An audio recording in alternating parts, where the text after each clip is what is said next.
Hello again, this is Lawrence Holgate, author of Understanding John Locke, the Smart Student's Guide to Locke's Second Treatise of Government.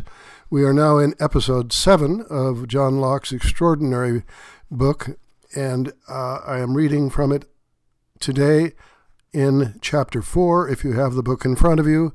If not, you can get it easily at Amazon.com. Just type in my name, Holgate, spell it with a U, Houlgate, first name Lawrence with a U, Laurence, and put in the word John Locke, and it'll pop right up on Amazon.com, and you can buy yourself a copy at a very low cost. So, returning to chapter 4 of the Second Treatise of Government, the chapter is entitled Slavery. Locke makes a distinction between the natural liberty of man, which he calls freedom of nature, and civil or political liberty, which he calls the liberty of man in society. So the distinction is between the freedom of nature and the liberty of man in society. The first, freedom of nature, is his take on natural liberty, and the other is what he calls, or what we today would call, civil or political liberty. Now, people have natural liberty only when they are in the state of nature. You don't have it right now because you're not in the state of nature. And thereby, those people are free from any superior power on earth. And they're not under the will or the legislative authority of man, but to have only the law of nature for their rule. They have liberty in society, or civil liberty, only when they are members of a society. And as such, they are, quote, under no other legislative power but that established by consent in the Commonwealth. Now, this is all at paragraph 22 in the Second Treatise, if you want to look that up. The type of liberty a person has at any given time depends on whether he or she is in the state of nature or has quit that state to form or join a civil society.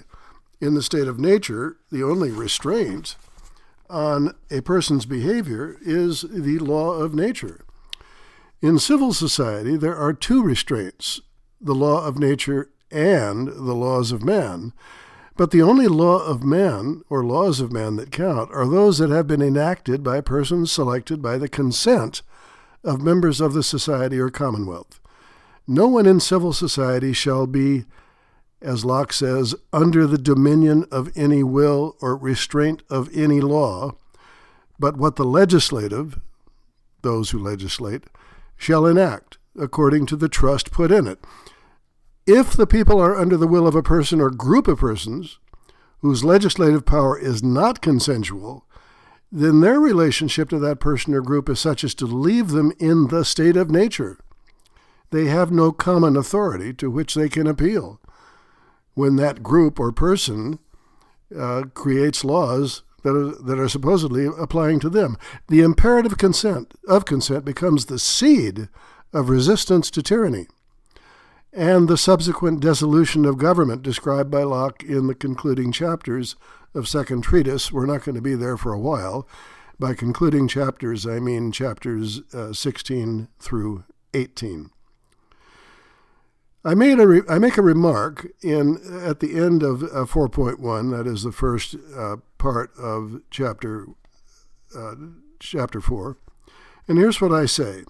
When citizens of the United States, Canada, the United Kingdom, and other democracies say things like, I am free, unlike those who live in North Korea, or I am free, unlike those who live in China, they don't mean that they are free from the restraints of a legal system.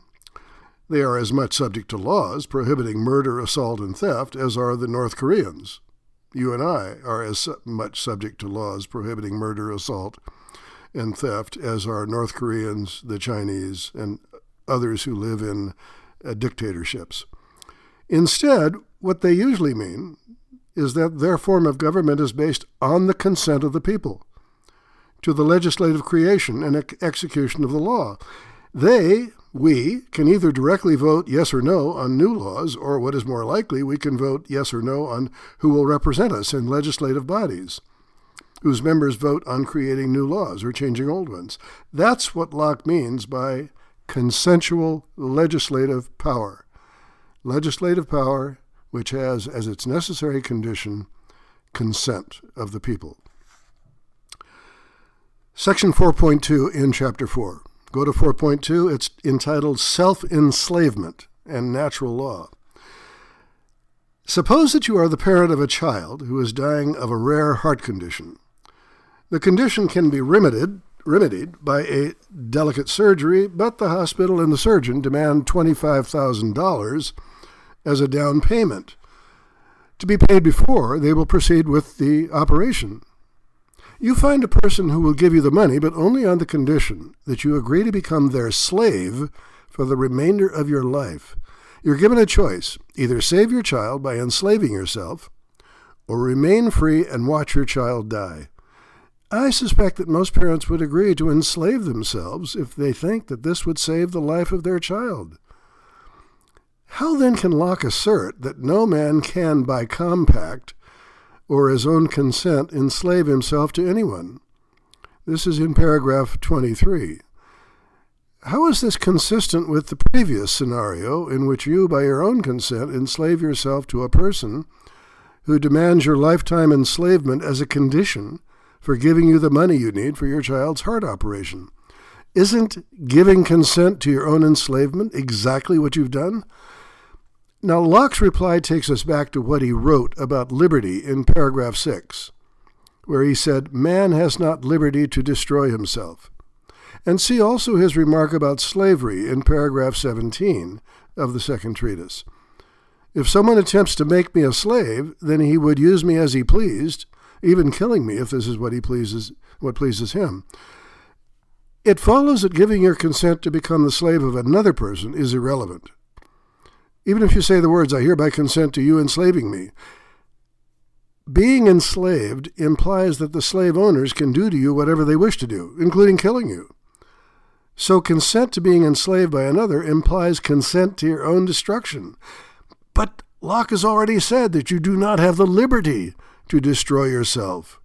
Therefore, you don't have the liberty to enslave yourself to others. That, I think, is the logic behind Locke's conclusion, that we do not have the liberty to enslave ourselves to others. This doesn't imply that people never enslave themselves, as in the example I presented. It only implies that if they do enslave themselves, they're violating a fundamental duty, not to give to others the power to kill them. Although self-enslavement is physically possible, it's not morally possible. It's prohibited by the law of nature. You can sell yourself into slavery to provide the money for your child's surgery, but this is the kind of act that is always morally wrong. Here's Locke's quote: "He that cannot take away his own life cannot give another power to it." And Locke goes on in the following quotation by Professor Douglas, by the way, Frederick Douglass, in 102, the famous Frederick Douglass. He says this about slavery: "I should see no reason why I should, at the end of each week, pour the reward of my toil into the purse of my master. When I carried to him my weekly wages, he would, after counting the money, look me in the face with a robber-like fierceness and ask, 'Is this all?' He was satisfied with nothing less than the last cent. He would, however, when I made him $6, sometimes give me 6 cents to encourage me." This is Frederick Douglass talking about his own experience as a slave. So that's a very short chapter, isn't it? That's the end of the chapter on slavery. In our next episode, we're going to talk about property, which is a much longer chapter and much more detailed. I'm going to probably end up breaking it in two, but I hope to see you then. Thank you and good evening.